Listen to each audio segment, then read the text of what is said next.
Este podcast pertenece a la red Podcast SN.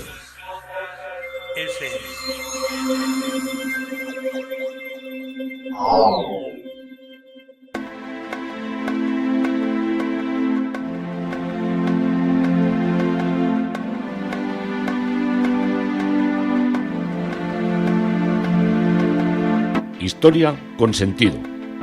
Un podcast presentado y realizado por Juan Carlos González.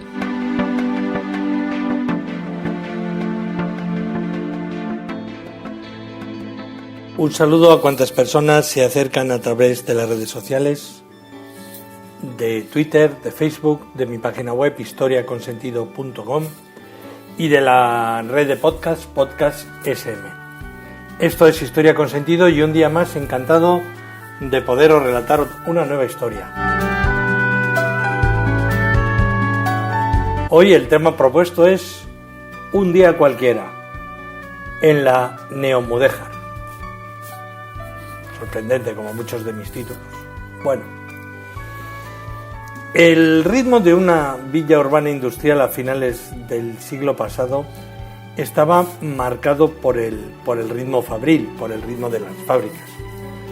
Y por la suerte donde me tocó nacer, pues yo llevaba ese ritmo. Ese ritmo no, convivía con ese ritmo, porque yo a la fábrica no iba, todavía era muy pequeño. Y uno de los sonidos que yo tengo asimilados de esa niñez mía era el sonido de las sirenas. Su ulular arrancaba a las 6 de la mañana, cuando entraba el primer relevo de las fábricas. Las fábricas funcionaban día y noche.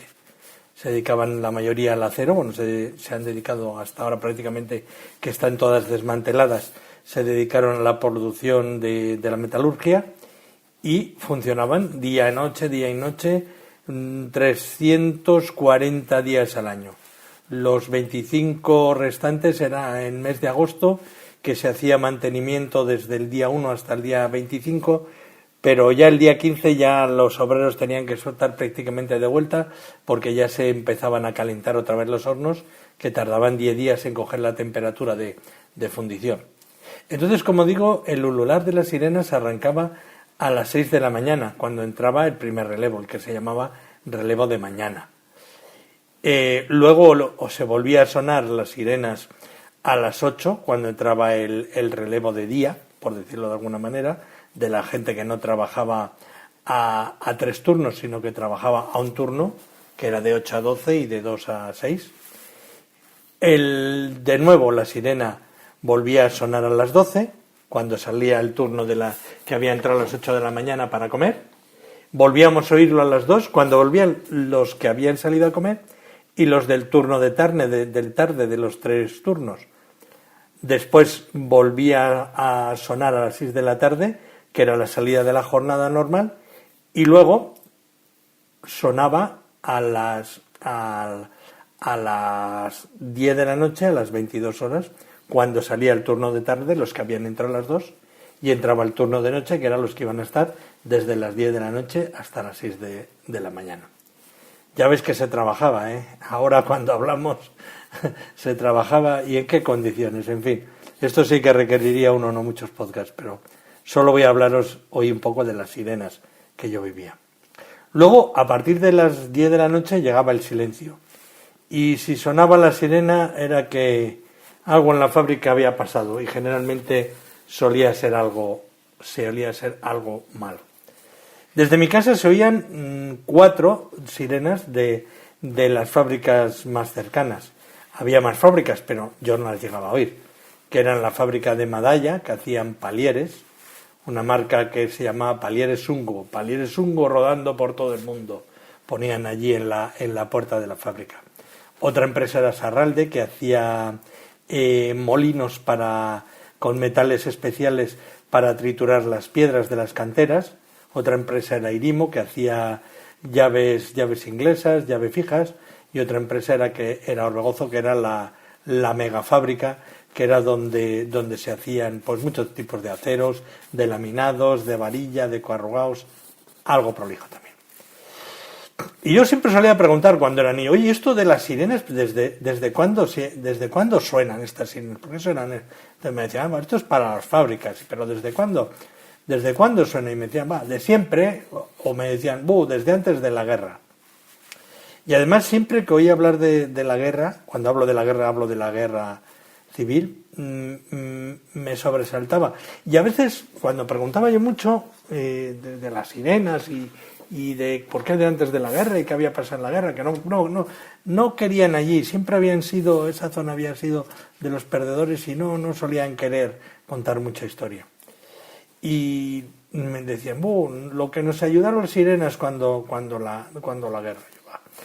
Y yo en mi espíritu inquieto obtenía información de cómo había habido bombardeos, cómo cayeron bombas en el pueblo y qué daños causaron, y con eso me armaba yo mis historias. Luego veía una película y decía, aquí mira esto que han tirado una bomba y se ha reventado un edificio, pues así debió pasar. Ya, claro, los edificios estaban indudablemente restaurados, pero ahí entraba también mi mundo de ensoñación. ¿Por qué bombardeaban aquella zona? ¿Por qué bombardearon Zumárraga? Pues intentaban destruir un importante nudo ferroviario y claro, las bombas no siempre acertaban y varias de las que tiraron mataron a varias personas en una casa muy cercana de la línea férrea, de las vías, pero no dieron las vías, sino que se desvió, destrozó una casa, mató a una serie de personas de allí, a unas mulas que había atadas en la puerta, porque entonces no había coches, había mulos. En fin, todo era una cosa como muy que yo lo unía aquello de las sirenas y siempre mi interés fue en aumento y siempre me preguntaba qué hacían en los bombardeos. Entonces, y si esto tiraban las bombas ahí con la estación, porque desde mi ventana de la cocina se veía la estación. Dice, ¿qué hacíais vosotros? Y entonces dice que me contaban que en los días de mayor peligro ponían contra las ventanas sacos y se bajaban al sótano de las casas. En el caso de mi familia era la bodega debajo del bar Isabel, donde todos los vecinos se cobijaban, mientras las sirenas o bocinas no paraban de sonar. Y si te pillaba por la calle, había en mi pueblo una arteria principal, que es la calle La Veaga, había 2 refugios antiaéreos y las personas, me imagino que muy despavoridas, pues se refugiarían en esos refugios antiaéreos. Imaginaros lo que eran para muchos caseros el ver un avión que echaba bombas y que ametrallaba. Era una cosa como que, no lo sé, casi como si viéramos ahora nosotros marcianos. Y todas aquellas historias se mezclaran con las cosas que me contaban, las sirenas, los bombardeos, la represión, los fusilamientos. Se mezclaban con silencio, con dolor y con resignación y también hay que decirlo, con opresión y también con chulería de los que sabíamos que eran los que habían ganado la guerra y que menuda altanería llevaban. Y tantas veces las escuché, las sirenas, que cuando fui creciendo pues prácticamente no hacía caso ni nos acordábamos que estaba sonando. Pero pasaron los años, llegó el Guernica de vuelta aquí a nuestro primer Museo del Prado y luego al Museo Reina Sofía, y en las salas de explicación del cuadro pues se llenaron de distintas obras de arte, de fotos, de momentos de batallas, muchas historias del bombardeo de Madrid, y en los reportajes volví a oír las sirenas, que decía, hombre, estas eran las sirenas que oía yo de niño para la fábrica y la escollían mis antepasados cuando la guerra. Esas sirenas que oía yo en aquellos reportajes ya no iban unidas a la actividad fabril, sino que iban unidas a la muerte, a la guerra pura y día. Y a escasos 200 metros de mi casa en Madrid hay una antigua estación hoy cerrada y que se ha convertido en museo, que se llama la estación de Chamberí, que es muchas veces empleada para hacer películas de la guerra, en la que los ciudadanos aterrados se sumergen en la oscuridad del andén y temblando esperaban a que pasase el bombardeo. Si os metéis en Wikipedia y ponéis bombardeos de Madrid, metro, estación de Sevilla, que son donde tienen las fotos más bonitas, veréis un poco esa escena que es tan dantesca de la gente allí tumbada en el suelo del andén, También podéis ver cualquier foto de los bombardeos de Londres, por ejemplo, ¿no? Y a veces todos estos bombardeos que sucedían, a veces eran aviones y otras veces también era el batir de la artillería que desde el cercano frente de la ciudad universitaria llegaban hasta lo que era donde estoy sentado ahora preparando este podcast, enfrente que hay en un teatro, había un antiguo cine al aire libre y ahí cayeron bombas que se lanzaban desde la ciudad universitaria. Y en una esquina del metro, en esos días del año 36, en las viejas fotos, muestran un poste de madera con las sirenas que están en lo alto. Pero todo eso me sonaba a rancio. La guerra es algo que pasa a otros. La Segunda Guerra Mundial, Corea, las descolonizaciones, Vietnam. Todo ya venía siendo como muy televisivo, pero lejano. Eso aquí no pasa.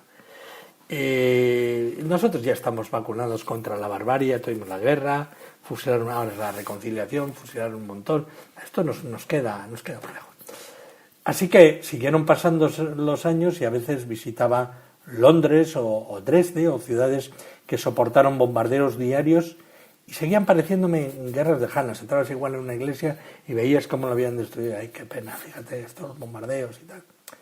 También alguna vez fui a la ciudad de Belchite, que es una ciudad fantasma que la dejaron sin restaurar del frente de Aragón de nuestra guerra civil, pero está todo tan erosionado con la lluvia, con los fríos, con la nieve, que más que recuerdo da más miedo que reflejar lo que entenderíamos por como desastre de la guerra, o al menos esa impresión me causó a mí.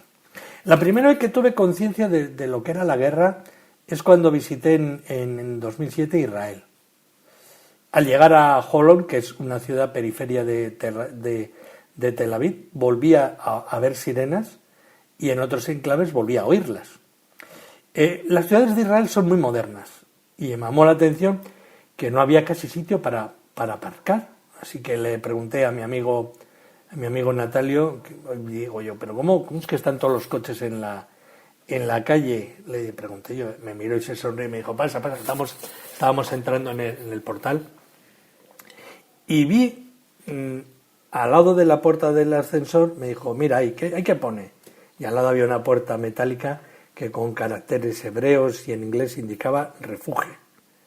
Y dije, ahora lo entiendo, lo que eran los parkings nuestros para meter coches en las viviendas modernas, en muchos casos son un refugio antiaéreo. Y estaba así hablando, viendo eso, y me giré hacia la esquina de una calle muy ultramoderna, muy como nosotros, como nuestras calles, y vi que también en las farolas arriba colgadas había unas sirenas para anunciar las situaciones de peligro. Y me dijo, este es un país que desgraciadamente estamos en guerra, ¿eh? Y yo, bueno, yo no me voy a meter ahora en este podcast en sus consideraciones. Pero cuando dimensioné los destrozos de la acción bélica es cuando también en 2007 visité Jericó y ve lo que había sido aquello, ¿no? Los destrozos en las construcciones modernas son mucho más desgarradores y caben que en las construcciones antiguas, ¿no? Si vemos un balcón como son los nuestros o una puerta de un portal toda retorcida y toda reventada, como es algo vivencial y cotidiano, nos llama mucho más la atención. O sea, igual a veces vemos una recreación o un museo que tiene unos sacos terreros de la Segunda Guerra Mundial y eso, reventados, y eso nos llama la atención, pero no nos llama tanto la atención como lo que es la cotidianidad cuando la vemos agredida por la destrucción. Al menos es lo que me pasa a mí.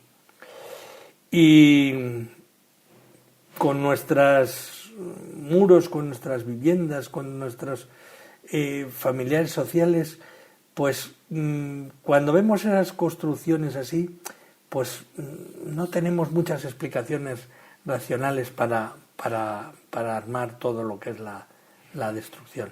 Sobre todo me impresionó porque en aquel momento habían destruido lo que era una especie, a ver cómo lo digo yo, no era un casino, bueno, sí podía definirse como un casino que había en Jericó, y luego estaba todo destruido, estaban todos había como un telesférico que también llevaba allí a donde había un monasterio, y todo aquello estaba todo hecho, era como una especie de gran escombrera de hierros retorcidos. Me acuerdo perfectamente, veo la silueta. También hay que decirlo, cuando he estado después, todo eso ya estaba restaurado y afortunadamente en paseo y tal, una cosa como la otra. También os digo que cuando se hacen las cosas destructivas que me impactan, también cuando se hacen bien me animan y me agradan. Las sirenas las oí en la frontera con el Líbano, en un enclave que se llama Ras Anicra, probablemente uno de los lugares más bellos del mundo, en un acantilado, desde donde se ve el Líbano, las ciudades de Tiro y de Sión en la lejanía, y por la otra parte la costa que va desde San Juan de Acre hasta Haifa, en un acantilado por donde pasaba un antiguo ferrocarril de los ingleses, que te baja un telesférico, te mete en unas cuevas donde está el agua, donde hay unas rocas rosáceas, una cosa de ensueño. Y yo no sabía lo que era una frontera con tanques y con minas y con alambradas y con sirenas, hasta que me acerqué allí a ese enclave, a la frontera con el Líbano. Entonces oí sonar las sirenas para avisar de que los aviones que hacen el seguimiento con la frontera del Líbano y con la de Siria, cuando dan la vuelta en lo que es el cuadrángulo, por decirlo de alguna manera, de los Altos del Golán, al salir otra vez para meterse en el mar y volver a las bases, que allí cada uno lo vete a saber, estos con los misteriosos que son, ni sabemos, y prácticamente ver los aviones y punto. Pero cuando dan la vuelta y como tienen que frenar para no entrar en territorio ni libio ni sirio, lo que hacen un giro muy fuerte y rompen la barrera del sonido, que eso es una explosión muy fuerte. Alguna vez igual os ha tocado. Entonces avisaban con las sirenas para anunciar de que iban a romper la barrera del sonido. Y siempre había pensado, como os digo, que hasta entonces que estas cosas eran pues temas de pueblos obstinados, incultos, ultra religiosos, que habían convertido a la violencia en algo, con todo reparo del término, lo digo, casi la habían convertido como en algo vital, ¿no?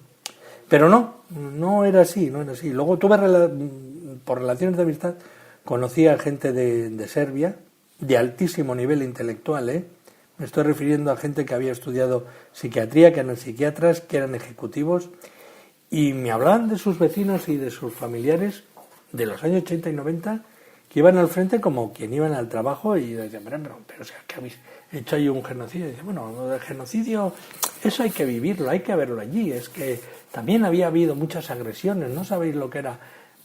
Yo cuando oía esas cosas digo, pues no lograba entenderlo y nunca lo haré, pero bueno. Desde las sirenas de la guerra civil a las de ahora, muchísimo ha cambiado.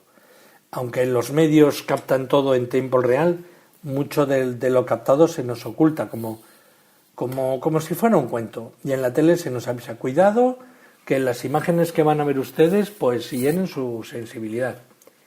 Así que las sirenas en el pasado y en otros enclaves, y cuanto menos tipos reventados, mejor. Vamos a ver toda la noticia. Hoy hemos asistido, las fuerzas gubernamentales han tomado el enclave tal cual, ha habido numerosas bajas, pero y te sacan un avioncito, un dron, destruyendo un avión allí, destruyendo una casa y tal cual, unos con las banderas de tal cual. Pero siempre nos crean una cosa como diciendo, bueno, esto, pero no lo vamos a tocar, ¿no? Que aquí hay que mantener una imagen, no sé cómo decirlo, una imagen de buenismo, ¿no? Bueno, y en esta tesitura mental, que yo me estoy aquí alargando con las sirenas, pues fue cuando me envió un WhatsApp mi amigo Miquel y me dice, ve a ver una exposición de Manu Bravo y la National Geographic. Para mí, la opinión en arte que me puede dar Miquel es oráculo. Pues no hay nada como saber, y él sabe mucho, y no hay nada, como os digo, como saber que otro sabe más que tú. Puesto que aquí sea así, si uno sabe más que tú, aprendes, él comparte contigo lo que sabe y se enriquece uno terriblemente. Yo, Cuando hay gente que dice, no, eso ya lo he visto, eso ya lo... No, pues ya la mitad de las cosas ni las sé y las desconozco. Y afortunadamente, porque me emociono tanto contando cosas nuevas que vivo y que voy aprendiendo y que voy conociendo, que es una de las mayores satisfacciones que me produce contaros esto en un podcast. Bueno, sabiendo que viniendo de mi amigo Miquel era algo bueno, fijo. Yo ya me había animado él a visitar otro enclave que había adelantado. Este era Manu Bravo por la National Geographic. Y ya me había avisado él hace años del yacimiento de Cástulo y la National Geographic, que hablaba de que era los mejores mosaicos que se habían descubierto, los mosaicos de los Amores, que efectivamente cuando fui a verlos eran mucho más de lo que la prestigiosa revista National Geographic decía, y de la que ya os hablé en el podcast. En Cástulo no encontré a Indiana Jones, que nos riemos mucho contando cómo era un yacimiento todo lleno de polvo y todo allí perdido en el secarral y entre los olivos de Jaén. Bueno, lo que entendí yo en esto era Manu Bravo, que estaba en algo de la Neomudéjar. Y en Madrid hablar de mudéjar, bueno, voy a contar, el neomudéjar es un estilo arquitectónico que se desarrolla generalmente aquí en la península ibérica a finales del siglo XIX y principios del XX, y se marcaba dentro de las corrientes orientalistas de la arquitectura historicista que imperaba en Europa en aquella época. Y el nuevo estilo se asoció las más de las veces a construcciones algunas veces a las iglesias, pero sobre todo a construcciones de carácter festivo y de ocio, y también a fábricas. También era de salones de fumar, de salones de cafés, de casinos, de estaciones de tren, de plazas de toros, de saunas. Todo esto se hizo en estilo neomudéjar, y de ahí hay muchos ejemplos. Pero cuando hablamos de mudéjar en Madrid, siempre hablamos de las escuelas Aguirre, que hoy es la Casa Árabe en la calle O'Donnell, que fue construida entre 1881 y 1886, y como os digo es una referencia de la arquitectura neomudéjar de la época. Pero había pasado estos días varias veces delante y no veía ese rectángulo amarillo que es tan propio de la iconografía de la National Gallery. Entonces, bueno, pensé ya esto se habrá terminado. Y bueno, ya me he perdido esto que me ha dicho el que fuera a ver esta exposición. Mandamos de Manu Bravo de un fotógrafo. Entonces le llamé a mi amigo y le dije, oye, que no está, que no he visto los carteles. Y dice, ¿pero tú dónde has ido? Pues al Palacio Neomudéjar o a las escuelas Aguirre. Y me dice, no. Eso está en la Neomudéjar. Y yo dije, ¿qué es eso de la Neomudéjar? Y busqué en internet y lo encontré. Me quedé asustado, le llamé. Pero dice, ¿pero qué es esto? Dices, pero si eso era la mayor zona de marginalidad, que donde más yonkis había por metro cuadrado y donde se respiraba la heroína. ¿Vale? Que ahora eso ya está todo organizado, pero allí puede haber un centro de arte. Y me dice, sí. Dice, es una cosa vanguardista y totalmente nuevo. Yo me quedé de piedra, porque fíjate que he pasado por ahí veces, pero tela, las veces que he pasado, no me había fijado en nada, pero dije, bueno, pues nada, pues vamos allí a por la neomudéjar. Entonces, ¿dónde está la neomudéjar y qué es todo esto? Antes que nada deciros que estamos ante la vanguardia de la vanguardia y de todo lo que te puedes imaginar de Madrid, lo más avanzado. A los que conocéis el Centro Matadero, que ya es vanguardista de por sí, después de ver eso, el antiguo enclave del sacrificio y el despiece de reses, os va a parecer la casita de Sisi Emperatriz. La neomudéjar no es nuevo. Diría yo que como enclave, bueno, no es nuevo, abrió como enclave expositivo en 2013, pero yo ni me había enterado. Pero yo creo que salvo los inquietos culturales, pues ha pasado muy desapercibido. Está junto a la estación de tren de Atocha, a la altura de los parques nuevos, pero para acceder a él se debe hacer por la calle Antonio de Nebrija, y si lo haces en coche tienes que dar la vuelta por la calle Tellez. Y la idea partió de un videoartista que se llama Néstor Prieto, y de un realizador de cine, de Francisco Brives, que cuajaron la idea de esta creación durante la explosión creativa vanguardista que supuso el 11M. En el 11 hubo mucha creación de eslogans, de vídeos, de pintadas y de un lado ergoestética, etcétera, sobre todo aquí en nuestro Madrid. Y empezaron a negociar, eso era de Renfe y de Adif. Adif son el gestor de las infraestructuras civiles de Renfe, y cedió o alquiló, ha querido emprender este edificio, que data de finales del siglo XIX y que había sido destinado para usos ferroviarios. El edificio, bueno, ya os voy a contar.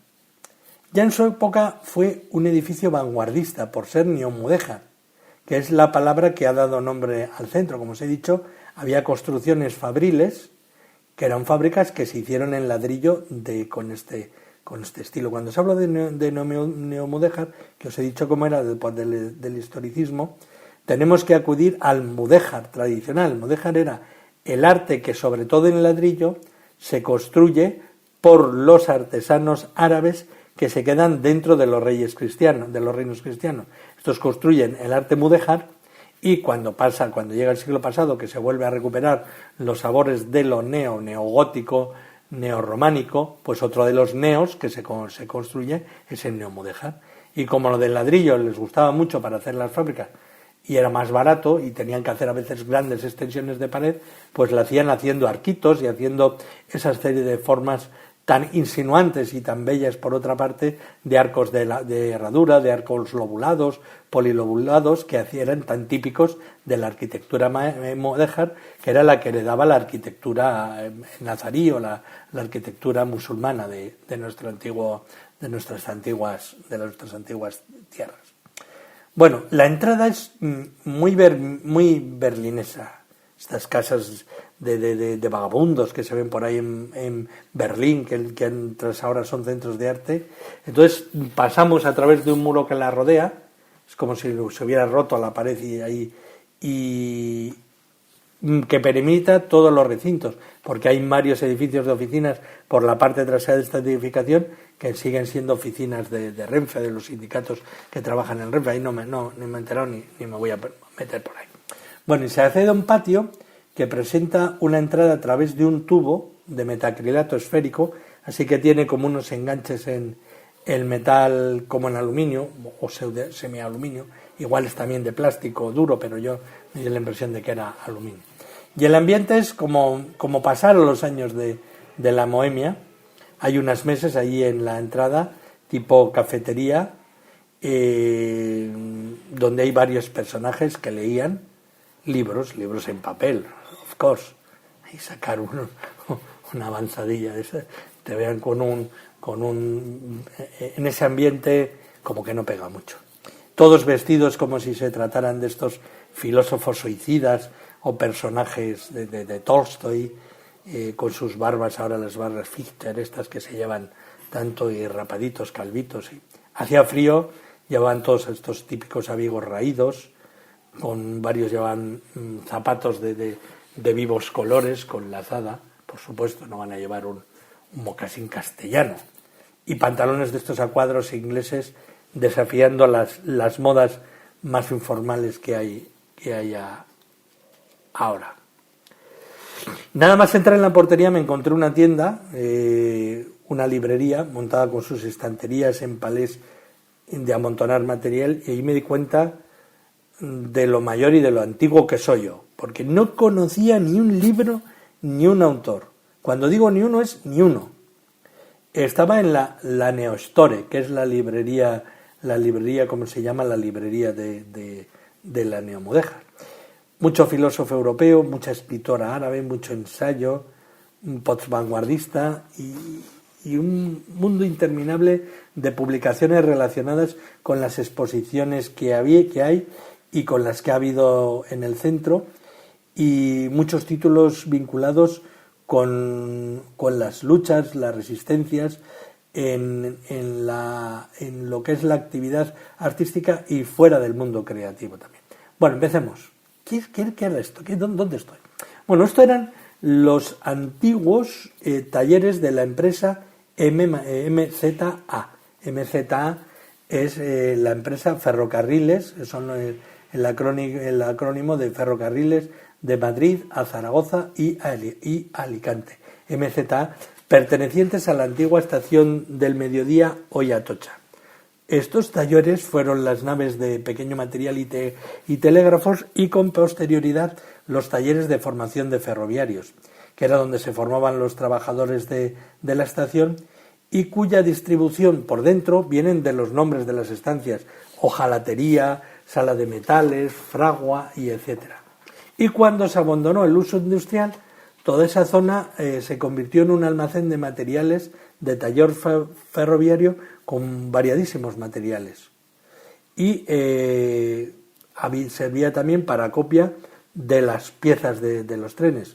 Se rehacía, había que tener todas las piezas que había un tren, las tenían que hacer duplicadas el mantenimiento. Así que si se rompía alguna, era la que sustituía. Y los promotores del proyecto quisieron que todos los materiales permaneciesen allí. Así que limpiaron y ordenaron los millones de piezas que había. Cuando digo de millones, es que hay cajas que igual tienen 1.000 o 1.500 tornillos de traviesas de vía o de las chapas o de lo que era el cambio de agujas. Todas esas cosas están allí. La idea era investigar sobre el pasado industrial y recrear la cronología del desarrollo laboral y establecer un diálogo entre los usos pasados y los presentes. Y los objetos recuperados y dotados han sido recolocados y ya son un verdadero museo industrial. Por eso no se ha querido rehabilitar el espacio, y cada grieta, cada desconchón, cada mancha de grasa son el recuerdo vivo de la historia de los talleres de la MZA.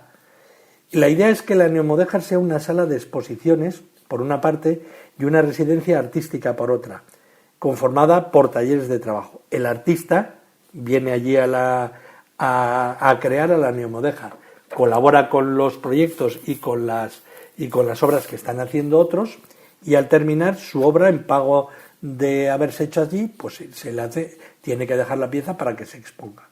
No siempre las exposiciones que allí se hacen han sido creadas in situ, pero las que son allí creadas son siempre expuestas.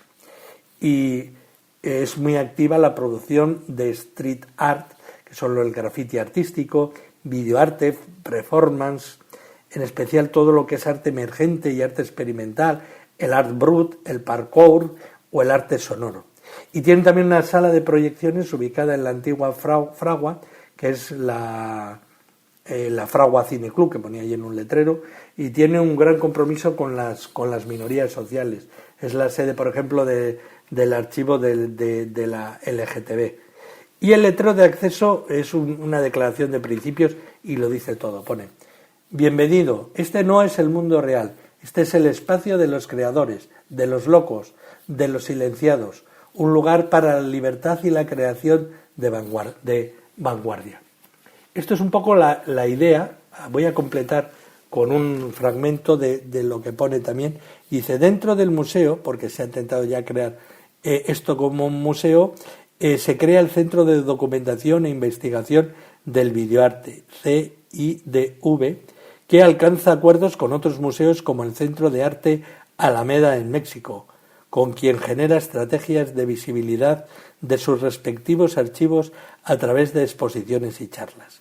Y desde el inicio, la Neomudéjar ha ido adquiriendo obras de diferentes artistas nacionales e internacionales que han ido conformando también una colección que se puede contemplar cuando uno va allí al museo. Las naves, ya estamos dentro, son altas, con tejado. El olor es el olor típico de las estaciones de tren, la grasa que se daba a las agujas, que se daba a los frenos manuales antiguos. Es un olor muy, muy típico el que todavía conserva la estancia.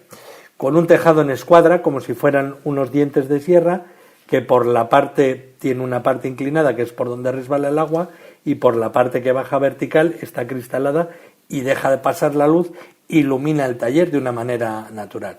La nave central es la sala más brillante, más destacada, tiene 2 pisos, y el piso superior está abierto a modo de patio y desde ahí puedes contemplar el exterior. Hay grandes grafitis futuristas en la parte alta, bueno, avanzadísimos. Yo os digo, yo me he quedado deslumbrado. ¿Pero qué se expone aquí? Volvemos al inicio del podcast. Un día cualquiera, que es la primera exposición en solitario del fotógrafo periodista Manu Bravo, ganador del premio Pulitzer del 2013 y organizado por la National Geographic. Bueno, a través de unas grandes fotografías en un ambiente de vanguardia, Manu Bravo nos introduce en lo más extremo de las guerras, en lo que es el dolor humano y la muerte. Es un recorrido por los conflictos y revoluciones que han marcado el inicio del siglo XXI, de Libia, Siria, Egipto, Irak. En el fondo, Manu Bravo es testigo de la verdad, tantas veces tan callada y que quiere ocultarse. Hay muchas fotos, pero por su tamaño las más destacables voy a comentar unas cuantas. Esto es fotografía, lo que hay, aquí no hay cuadros. Muchas veces yo os hablo de cuadros, pues no, os voy a hablar de fotografías, que también es arte. Hay unos civiles que sostienen un ataúd vacío ya, pues es como se hacen los enterramientos árabes, que no se hacen en madera, sino que se hacen directamente en el suelo, musulmanes, no árabes solo. Y durante el funeral, como os digo, de varios cadáveres pertenecientes a combatientes rebeldes y a civiles ejecutados por el ejército libio y enterrados en una fosa común durante la guerra en Libia del 2012. Otra es una mujer que grita a lo alto con las manos en sus mejillas. Son los partidarios del presidente egipcio Morsi, derrocado por al-Sisi, y entonan consignas contrarias al segundo, al-Sisi. Estamos el 29 de julio de 2013 en el distrito Nasser City, en el Cairo. Todos nos acordaremos de lo que fueron aquellas revueltas. Otra foto. En el reflejo de un charco, 3 desplazados sirios deambulan en las laderas del campo de refugiados de Bab al-Salam, en la frontera con Turquía, en Azad, Siria, en el año 2013. Entre llamas, otra foto. 2 combatientes rebeldes disparan sus ametralladoras contra las posiciones del ejército libio en Sirte, Libia, en el año 2011. Siguiente foto. Un fuego de campamento en el Kurdistán iraquí. Alrededor cantan soldados iraquíes. Estamos en las montañas de Kandil, cerca de la frontera con Irán. Noche cerrada. Un cadáver de un combatiente rebelde sobre una alfombra y un sanitario con una bata blanca ilumina la escena. Estamos en Alepo, en Siria, 2012. Otra foto, una calle con escombros y llena de humo, y un combatiente se lanza a la carrera tras atacar un blindado sirio. Estamos en Izaa, en Alepo, en el 2012. Siguiente foto, desde una grieta del reventón de una granada, una calle inundada de agua con edificios recientes totalmente destrozados. Estamos en Sirta, en Libia, en el 2012. Siguiente foto, un sanitario en la más absoluta precariedad lleva en brazos a un niño ensangrentado. Estamos en El Sifa Hospital, en Alepo, en Siria, en el 2012. Y luego, para terminar, porque no os voy a atormentar tampoco con escenas de estas terribles, la sala de una morgue en Siria, con decenas de cadáveres sin identificar, y de pie un sanitario con bata blanca y manos en jarras mira la escena como no sabiendo por empezar. Podía pasarme horas contando cada foto. El zaragozano Manu Bravo, este premio Pulitzer 2013, que nació en Zaragoza en 1981, que vivió también la detención en Libia y sufrió varias semanas de cautividad, nos da una lección de realidad, de la que no miramos porque hiere nuestra sensibilidad. Salí de la exposición y tenía el coche aparcado en lo que era la calle Tellez. Sí, la calle que también se llenó de muertos en la masacre del 11M. Miraba y veía pasar los trenes que entraban en Atocha como los que iban a entrar y se quedaron remontados delante del Almudéjar. Un escalofrío me recorrió. Me pareció oír las sirenas, pero esta vez no eran las fábricas ni las de los bombardeos. Era en mi conciencia, para que los hechos que suceden en el mundo de avión a pocas horas no queden ni silenciados ni olvidados. Las ideas hablando, la guerra y la muerte nunca nos van a traer nada bueno. Miré por última vez a las naves de la Almudéjar. Ellas vieron pasar nuestra guerra civil, la dictadura, los años duros de la heroína, los muertos del 11M, y seguían más vivas que nunca. Salí triste, pero Mano Bravo había conseguido su objetivo. Me había dado un puñetazo y tambaleante entendí que lo de un día que cualquiera se nos escapa muchas veces. Pero también al salir sentí la alegría al saber de que nos queda la sensibilidad ante las tragedias. Que suene alguna vez la sirena en nuestras conciencias. Esto es Historia con Sentido, esto es En un día cualquiera.